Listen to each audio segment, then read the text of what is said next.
Welcome back to my YouTube channel. আপনারা সবাই কেমন আছেন? আশা করি সকলে ভালো আছেন। আমিও ভালো আছি। আমি আসি আপনাদের সামনে আর একটা মিনি ব্লগ নিয়ে চলে এসেছি। তো আজকের আমি ডিউটি যাচ্ছি। তো রুম থেকে বের হয়ে এই মসজিদের সামনে থেকে যাচ্ছি। মানে আজকের এত রোদ, সৌদি কি বলবো, এত রোদ, গরম আজকের খুব।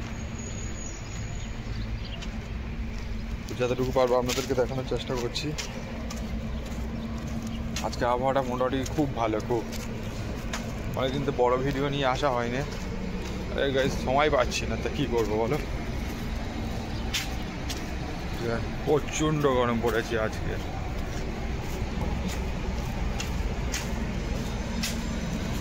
চলো, ওই রেস্টুরেন্ট এসে গিয়েছি, ওই পিছনে দেখা যাচ্ছে এটা একটা মসজিদ, বড় মসজিদ আমাদের রেস্টুরেন্টের সামনে।